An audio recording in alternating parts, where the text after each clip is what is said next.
Lake City Council to order. Mandy, would you take a roll call, please? Raymond Ponto, Present. Lloyd Luttrell, Present.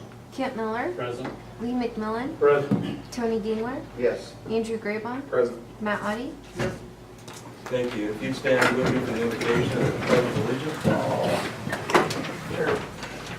I'm sorry. Dear Heavenly Father, thank you for blessing our community, our state, and our country to have the privileges of meeting and freedom of speech and everything that we get to enjoy in our country. Thank you for the rainfall that we have received. Thank you for the youth of our community as they're still being our ambassadors around the state. In your name we pray. Amen. Pledge allegiance to the flag of the United States of America and to the republic for which it stands, one nation, under God, indivisible, with liberty and justice for all.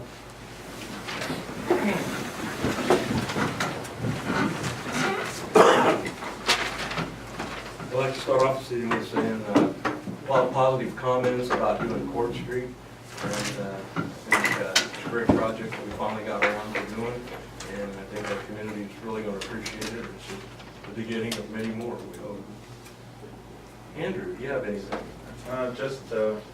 Obviously sad news about Dennis Shoemate, former city council member, passing away last week, and it was really nice to see the community coming out to support family and friends as well at the funeral and other things. He was, I was fortunate to serve with him on the council. It was a lot, very interesting. He liked to play the devil's advocate at times. But his service was very much appreciated. Tony? No. Raymond? I have nothing, thank you. Thank you. Lee? No, sir. Yeah? Matt? Friday is Child Abuse Prevention Week, and CASA is wanting people to wear blue in remembrance of child abuse prevention. And also this Saturday, they're going to have a battle of the musicians down at Kettle. It's a good fundraiser for the CASA, for the good work that they're doing, getting advocates for kids that have been abused and going through the court system. Good comments. Okay, thank you. We'll go to the staff reports. Katie, do you have anything at this time? Not at this time, thank you. Mr. Brady? Just as you noticed that we did get all the easements for the Safe Process School project, so those have been filed and it's off to the state. I don't know the exact schedule, but hopefully it gets let in June, possibly then for a late summer, probably early fall construction period, so that's really positive news. But like I said, entertain any questions you guys might have or need any further updates. Okay, thank you. You got the quarterly numbers in front of you. We're still trying to work out how you want those reported. You have just a general breakdown of numbers, and then you have a broke down specific crimes that's reported. Again, how specific do you want to get? What do you want to see? What do you want to know? Yeah, we just kind of figured to give you some general activity stuff, it's just pretty basic. Obviously, there's one in April that's mislabeled, but otherwise kind of just see what the activity is, and then kind of another thing that they're using as a tool, and Dave's kind of started adopting it too. Doug kind of kicked us off, and just kind of more with my conversations with Doug, our new code enforcement guy, like, hey, what are you doing? What are you seeing? What's your activity like? And that kind of thing. And so there's a real simple app. I mean, it costs us like, what, $20 a month or $25 a month? It's like $300 for It's one of those that you can, it's geared for you, but you can edit and change all the categories and do different things to kind of tune it for yourself. I mean, you can use it for, potholes and different things, but so I'm going to pass this around just so you kind of see an example. Here's the first page is animal control, the second page is more related to the police calls, and then the last page is just kind of just kind of fun when you can filter it different ways, and this is kind of like what he's picked up for dead animals here in the first quarter, so which is kind of interesting stuff.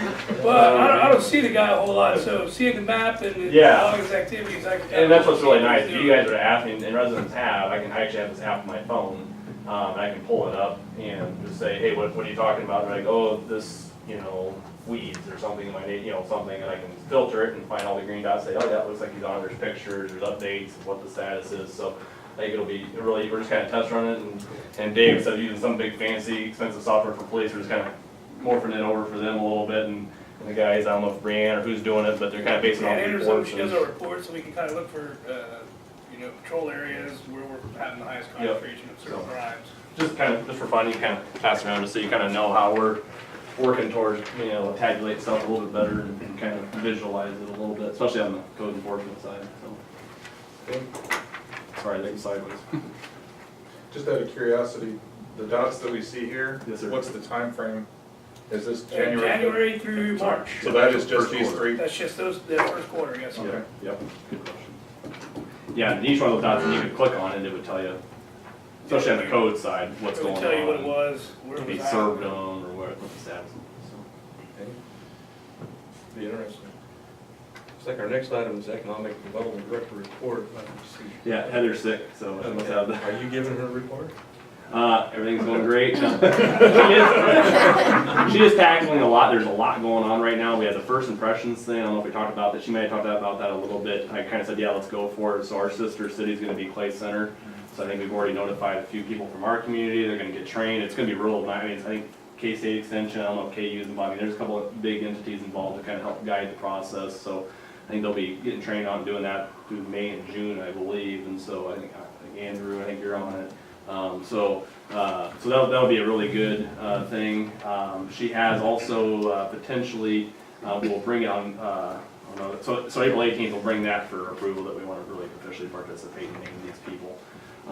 There's a couple other potential for some Catholic outreach, like ministries, like some students coming in this summer and doing some cleanup stuff and painting. I mean, like tons of kids coming. It's like 75 or 100 potentially. So that could be a really cool thing for Beloit. So she's working on that type of thing. So they'll paint, they'll do yard work. So Is that through a church? Through the church, yeah, through the Salina Diocese, I believe. Yep. I don't know the technical. Prayer in action, I think. Prayer in action. Prayer in action, Yep. they'll come for a week and So basically whatever little odd job chores. yep. You're So gonna stay at your house. so we'll have more information on that kind of You're gonna thing. stay at your house. But otherwise, I think Dane Hansen, she went to that meeting, not to working her up. I believe they're supposed to be doing $500,000 to do, they're still, for the next 5 years as far as through the whole matching thing and what they do to this particular area, to this county. So it's good to see that stream of dollars is still gonna be coming here for the foreseeable future. So keep our wheels turning for projects. But I think that was it. I know she's doing some other things, but, and then got a kid graduating, so quite full. Okay, thank you. We have no public comment this evening. Next item on the consent agenda is the March 21st meeting minutes and appropriations 4A. I thought we ought to do those by themselves, that way if anybody has any questions about the insurance, we can discuss that. So I entertain a motion for the meetings and the appropriations 4A. So moved. I move by Councilman Graybaum that we approve the meeting minutes from March 21st, appropriations 4A. Second by Councilman Terrell. Any further discussion? Those in favor signify by saying aye. Aye. Motion. Those opposing? No. Motion carries. Next item on the agenda is the city's insurance renewal. Yeah, so. I thought there might be some questions on that. Yeah, if there's any questions, I can give you the spiel or whatever. Something that, I think we've been with EMC, since 1980, I think 1981 exactly. So, our power plant's on a different provider, on EMC paper, but there's only certain providers that'll cover that. That's a big chunk, I mean, it's the bulk of our, I wouldn't say the bulk, but as far as the percentage of our insurance, I mean, it's 120-something thousand just for that power plant, so that's a pretty big chunk of it. We are, part of this proposal is looking at VFIS, or they cover 50% of the fire and rescue squads in the United States, so they're I think we get really good pricing and they cover more, so it's kind of a win-win. We had a conference call with him last week, and so I think it's going to be a good switch. Blake and I are really comfortable with it. I think it'll be, like I said, more coverage for less dollars, so I'm ways about that. So, yes, sir. I guess my only question is, where are they, like, obviously you have one that's local Beloit, where is VFIS? Like, where's their nearest office if something did come up? If we Sure. needed- Well, okay, so EMC, so it's still through Fowles Agency, so it's still local. So Okay. EMC is based in Iowa, VFIS, I'm not sure where they're based out of, but again, yeah, so we have a local, Larry would still be our local agent. Okay, just double check. Yep. Okay, thanks. Great question. I'd hate to have to call someone like 3 states away. Yeah, yeah, yeah. Any other questions? No, I entertain a motion to approve the city's insurance renewal with Phelps with EMC. So moved by Councilman Miller that we approve the bid from EMC Insurance through Phelps Insurance. In the move to VFIS then, I Okay, assume. and that, what was that, the VF VFIS for fire, yeah. Sorry, yeah. and the VFIF for fire? Yeah. Second? Second. Who's that? Second by Councilman Miller. Any further discussion? Those in favor, signify by saying aye. Aye. Those opposed, same sign. Motion carries. Next item on the agenda this evening is ordinance 2207, compensation for municipal judge.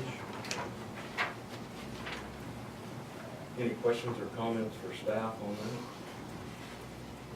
Looks like we're doing some upgrading and Yeah, it really hadn't been set by ordinance for a while, so I think it'll be good.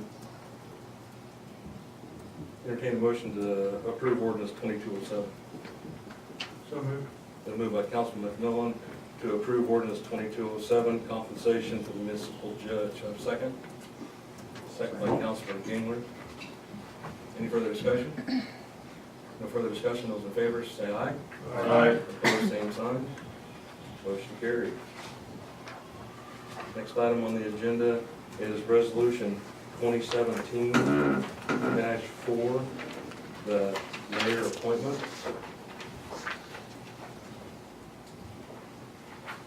Those in front of you is city attorney Katie Schroeder, municipal judge Scott Wright, official newspaper Boyd Call, city engineer Stuart Porter, cemetery endowment board Jim Bell, Aaron Lampert, Bill Roberts, planning commission Kathy Roberts and Cheryl Renner, tree board Kathy Bottrell and Stan Denicky, housing authority, which is well known as Sunny Slope, Larry Galladay and Jackie Larson, and library board Tori Bowers. Entertain a motion to accept. So moved. Been moved by Councilman McMillan that we accept the city mayor appointments as read. Have a second? Second by Councilman Miller. Any further discussion? Those in favor, signify by saying aye. Aye. Opposed, same. Motion carries. And Mayor. Mayor, if I will, Yes. too, we do have Scott here, so if he wanted to, I wanted to introduce you to him. He'll be taking the reins here, I guess, and so I don't know, Scott, if you have any words of wisdom or anything judgy to say. Don't know if I have anything judgy to say. Yeah. For those of you that, I can make it up maybe, but, yeah. I know most of you, but for those that don't, my name is Scott Wright.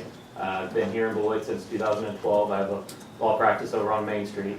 And thank you for the appointment, and I look forward to being the municipal judge. Thank you for Keep it short and sweet. stepping up. Taking care of it, I like it. Mayor, I think Katie had another. yeah, if we could have one additional motion, just so it's in the minutes, to appoint a backup judge. Scott has been so graciously serving as defense counsel for us for the past few years, so he has a couple of cases that he's still on as defense counsel, so we need a judge to cover. And Judge Brian Grace from Lincoln, who's the district court judge down there, has been covering for Judge Wilson for years. So if I could just have a motion for Judge Grace to be appointed kind of as our backup judge as needed. That way it's in the minutes. So moved. This motion is made by Councilman Miller that we appoint Brian Grace as the backup judge for the city of Beloit. Have a second? Second by Councilman McMillan. Any discussion? Those in favor, signify by saying aye. Aye. Those opposed, same. Motion carries. Thank you, Katie. Thank you. Next item on the agenda is the fair housing proclamation. You guys want to suffer through this? Here we go. Let's just say. Okay, proclamation celebrating 49 years of fair housing.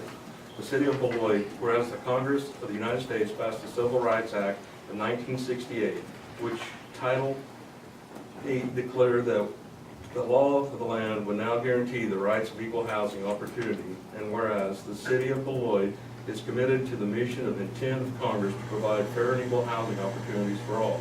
And today, many realty companies and associations support fair housing laws. And whereas the fair housing groups and the U.S. Department of Housing and Urban Development have over the years received thousands of complaints and alleged illegal housing discrimination and found too many that have proved upon investigation to be violations of the fair housing laws.